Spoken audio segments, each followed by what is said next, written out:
Okay, so we are making sauerkraut. We've got one of these, call it a mandolin, which is the best for getting the cabbage at the right texture. And I'm going to use probably 3 cabbages today. I'm just going to grab them now. So 3 cabbages, I'm just going to take the outer layers off and get them ready to mandolin. 2 of the cabbage, and here's my big bowl, which is going to be going into. I'm just going to flip the screen so you can see how we... So I've cut them into quarters. For me, this is the easiest way to slice them. And this works really well. You just got to be careful not to slice your fingers, which I have done before. And it's very sharp, so I just keep turning the quarters to get the right cut. And I want to get it, use as much of the cabbage as I can. So I'll just get it down really fine. And I'll put any bigger bits over here. And this is how it looks in the bowl. So I'm going to do that with all the cabbage and then come back to show you what happens next. Okay, so this is 2 cabbages worth. They fill the bowl. I'm now going to peel and grate 2 carrots and put them in. In your video still? Is it still there? Yeah, I'm just grating the carrots now with a normal grater because these are mandolins. Okay, time for the carrot reveal. So 2 carrots shredded in the normal manner. They are going to go with our cabbage over here. And then what we need to do is put a good amount of salt. We use Malden sea salt. That will help to draw out the... Sea salt! Yes, Spencer, sea salt. That will help to draw out the juices. Love salt. I'm just going to try and put this phone down so you can see what's going on. Hopefully. Yeah, so got all our grated carrot in the bowl. You don't. And I'm going to put the sea salt on. And that's what you do. I can't see. I can't see because of flipping light. Go next door, Spence. Go next door. Right, so here's our sea salt. I'm just going to do this twice. If it was my husband, he would probably do about 5 times this amount. So, anyway, I've got my basher, which came with the ceramic sauerkraut fermenting pot, and I'm going to start to crush it basically, and we keep doing this until there's plenty of juice. So this is going to take a while, and at some point I'm going to use my hands and just literally crush and squeeze everything in here. So vary the technique as I go. I'm not going to film the whole thing, but I'll come back at different stages, maybe every 5 minutes or so. Camera, he's going to hold it up high so I can show you. I'm getting my hands in and I'm scrunching the cabbage and the carrot. And this is going to make the juices come out. And that's exactly what we want. And this little process is going to take up a little bit, really. It's going to take a while. So we can turn it off now. So we're about 5 minutes in. Hold it a little higher, Spence.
salt and pop it in for me. You're going to have to turn it Can I off. put this somewhere? Turn it off. So we've added another 2 lots of salt.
And I'm just going to keep going, so we will come back to you shortly. Now we're in.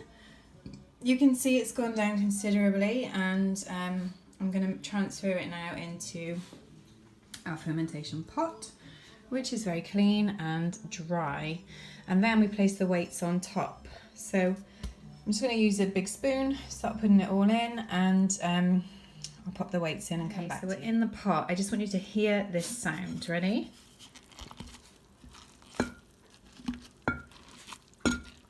So you can hear the moisture in there.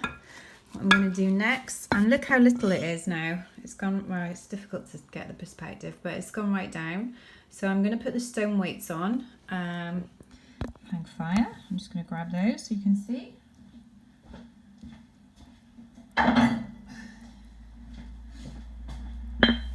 Okay, so removing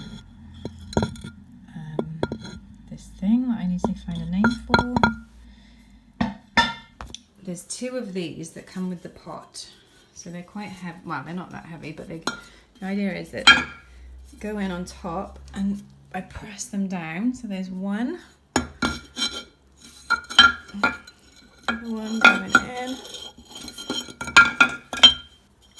Right, we are in, nice and snug, and then I'm just gonna push them down. Now, the brine needs to cover the cabbage and really ideally come about an inch over the stones. So you can see we're not quite there. Now you can, there's a few different schools of thought. You can keep pressing it down sort of every hour over about a 24-hour period until it covers.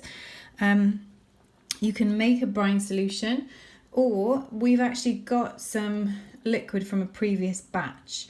So I'm going to pour some of that in here now, just to make sure that all of the cabbage and carrot is covered. Or saved, I should say, from the last batch. I'm going to give it a little stir up, just because there's like a sediment on the bottom. I don't know if you can see that, but I'll just give it a good stir. Nice and gentle. And then I'm going to pour some in.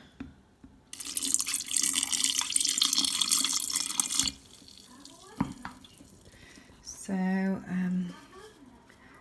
letting in some bubbles straight away. I'm just gonna gently press on my stones, and I'm gonna get my spatula to just push any random bits of veg that I can see down, so that they are submerged in the brine.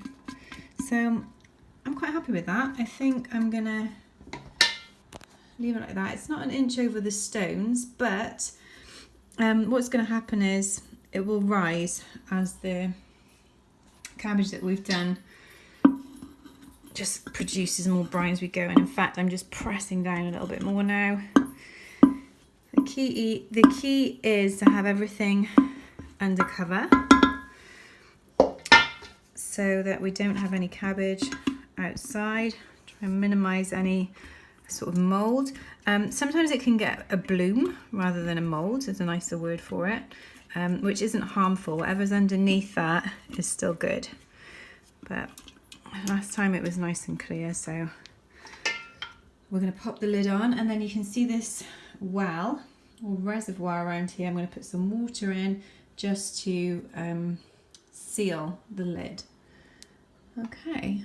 So our final stage, everything's underwater, and here's our lid. I'm gonna place that on. Here is the water going into the reservoir. I'm just gonna tip that in. That is what seals off the air.